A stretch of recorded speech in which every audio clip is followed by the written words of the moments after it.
अस्सलाम वालेकुम dear students, कैसे हैं आप? उम्मीद है आप सब खैरियत से होंगे। This is Ishan Bashir, welcome to AA international publishers. आज हम यूनिट 10 की एक्सरसाइज करेंगे फ्रॉम बुक 3। देखते हैं कि एक्सरसाइज में क्या कंपोनेंट्स हैं। Let's solve it. Dear students, let's see कि इसकी एक्सरसाइज में क्या कंपोनेंट्स हैं। Let's turn to page number 68।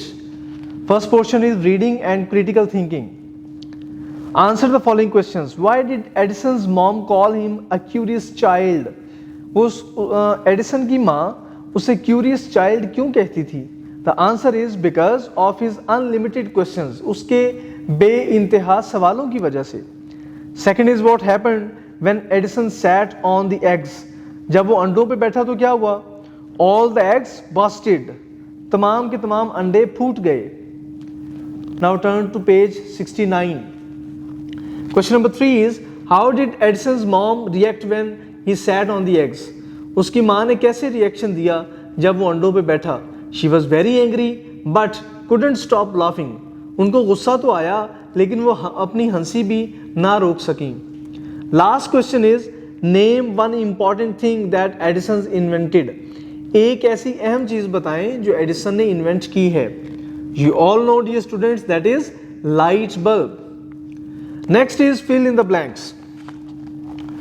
Thomas Alva Edison is known as the world's greatest scientist. Edison's teacher scolded him whenever he asked a question. Edison had been in school only for 3 months. Edison's nickname was Al. We must not waste electricity. Next portion is oral communication skills.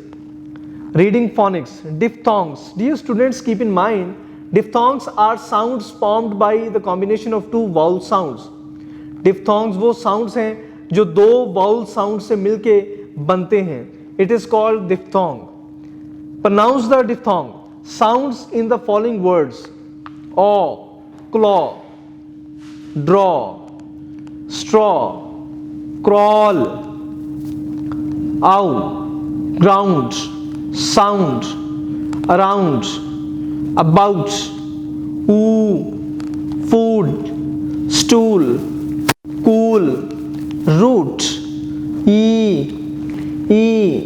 team, stream, cream, dream. Dear students, हमने देखा कि कैसे दो vowels मिलके एक sound बनाते हैं जिसको हम डिप्थोंग्स कहते हैं।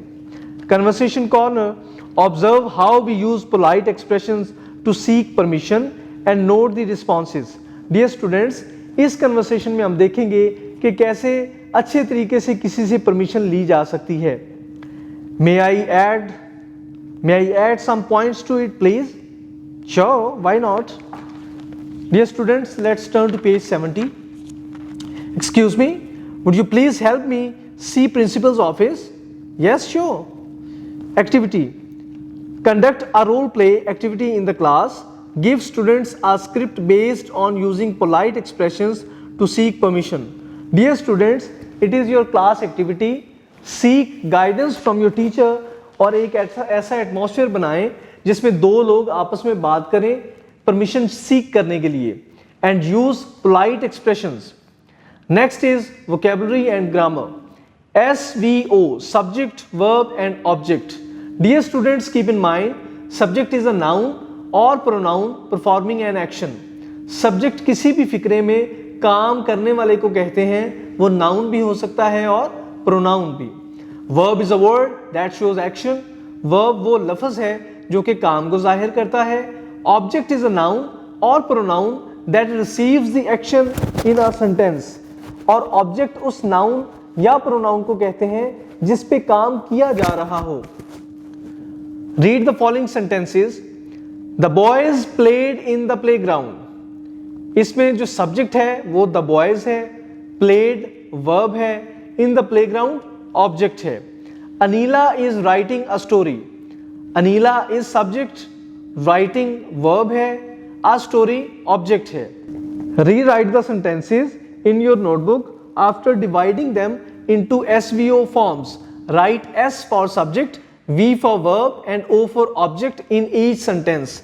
Dear students, यहाँ पे हमारे पास 5 फिक्रे हैं जिसमें से हमने सब्जेक्ट, वर्ब और ऑब्जेक्ट को अलग अलग करना है. The girls is subject, drink verb, milk object. We eat mangoes, we subject, eat verb, mangoes object. They worked on a farm, they subject, worked verb, farm object. The child is crawling on the floor, the child is subject, crawling is verb, the floor is object. The cows are grazing in the field, the cows is subject, grazing is verb, the field is object. Now turn to page 71. Subject verb agreement. Dear students, keep in mind subject and verb must agree in person and number. Dear students, subject और verb का एक दूसरे के साथ agree होना बहुत जरूरी है. सब्जेक्ट अपने वर्ब के अकॉर्डिंगली ही यूज किया जाता है. बोथ मस्ट बी सिंगुलर और बोथ मस्ट बी प्लूरल. या तो दोनों सिंगुलर काउंट किए जाएंगे या दोनों प्लूरल फंक्शन करेंगे. The passengers are travelling by bus. The passengers के साथ हमेशा आर ही इस्तेमाल किया जाएगा चूंकि दोनों प्लूरल हैं. Ahsan prints visitors cards. The lion is roaring in the forest. Next is add the correct subject or verb to complete the sentences. Dear students, यहाँ पे हम subject और verb put करेंगे एक दूसरे की मुनासिबत से.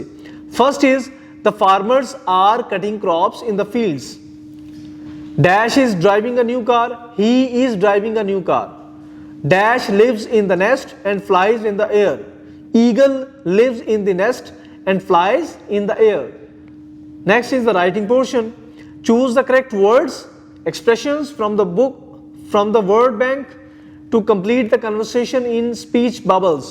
Dear students, हमें यहाँ पे कुछ पैराग्राफ्स दिए गए हैं जिनमें मिसिंग वर्ड्स हैं और हमें 8 वर्ड्स दिए गए हैं जिनमें से अकॉर्डिंग टू द लाइन हमने अप्रोप्रिएट वर्ड को पुट करके लाइन पूरी करनी है. Father, can you please help me read the story? Of course, why not? What is the story about? It is about 5 boys who used to fight a lot. Their father used to advise them to stay united. One day, the father gave them a bundle of sticks and asked them one by one to break the bundle. None of them could do it. Then he gave one stick to each. They broke the sticks very easily. Why did the father do so?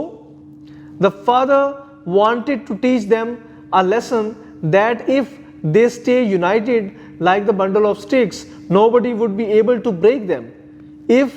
But if they are divided, anyone can harm them. The story has a good moral lesson for us. Dear students, it was all about your exercise. जी तो students, इस chapter से हमने 2 चीजें सीखी. एक कि हमें भी अपनी ज़िंदगी में कुछ ना कुछ नया और कुछ ना कुछ मुफीद करना चाहिए जिससे सारी इंसानियत की खिदमत की जा सके. और दूसरा, जो लास्ट में हमने स्टोरी देखी कि हम सब अगर मुत्तहिद होकर रहेंगे, यूनाइटेड रहेंगे, तो कोई भी हमें नुकसान नहीं पहुंचा सकता. उम्मीद है आपको अच्छे से समझ आ गई होगी. मिलते हैं नई यूनिट में, नई वीडियो में. अपना ख्याल रखिएगा. अल्लाह हाफिज़.